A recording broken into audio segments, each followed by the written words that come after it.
मैं ओके चढ़े हैं मैं 3-4 बारी चढ़ा हैं मेरे तो तस्वीरें भी हैं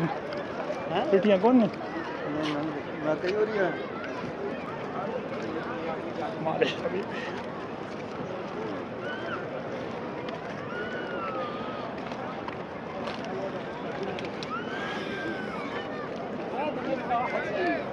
حسين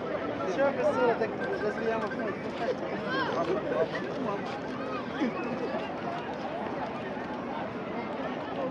फिक्री बनाने गए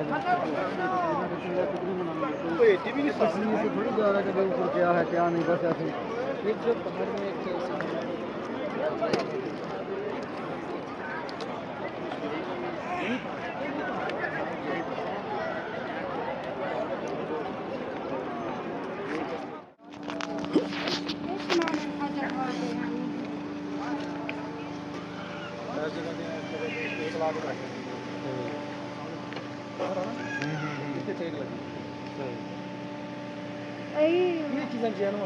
हाँ बस एक चीज़ नजर आई है वही ना बहुत सारे लोग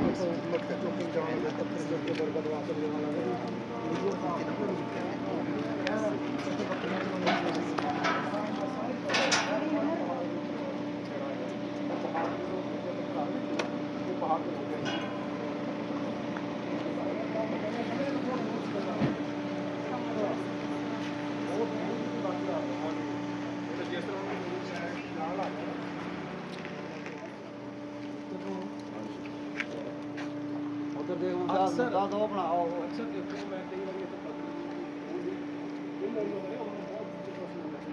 कई बार मेरी पत्नी बोल भी सकती अल्लाह आलो अल्लाह इनको चुनावा हुआ या मतलब वैसे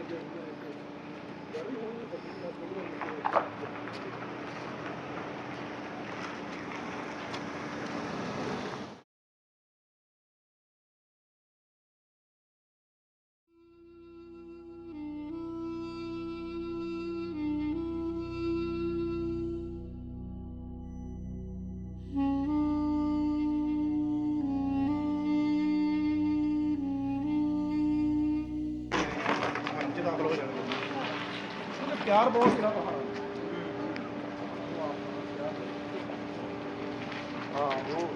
ये पहाड़ पीछे चलते यही दराड़ सी भाई हाँ और वो सामने थे वो होते हैं ये वाली हाँ ये अलग अलग सी पहाड़ दूसरी केरी वो वाली ਉਹ ਉੱਤੇ ਔਰ ਇੱਥੇ ਬੱਕਰੀਆਂ ਚਰਾਉਂਦੇ ਰਹੇ ਨੇ ਆਪ ਹੁਣੀ ਇੱਥੇ ਬੱਕਰੀਆਂ ਚਰਾਉਂਦੇ ਸਭ ਹੋਣੇ ਹੋਰ ਸਾਨੂੰ ਉਹੀ ਤਾਂ ਕਹਿ ਰਹੇ ਕਿ ਸਾਨੂੰ ਸਿਰਫ ਇਹ ਪਤਾ ਕਿ ਇਹ ਪਹਾੜ ਨੇ ਬਸ और आप हमारे ये पहाड़ में की फरमाया है कि जिस वक्त पे खत्म हो जाएगा तो पहाड़ में कोई भी ये दर्श है आप हमारे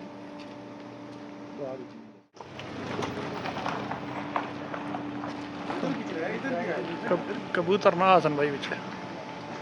हैं कबूतर दूर है मैं DSLR को नहीं चाहा वो जितने समय ऊपर निकल गए चलिए चलो जी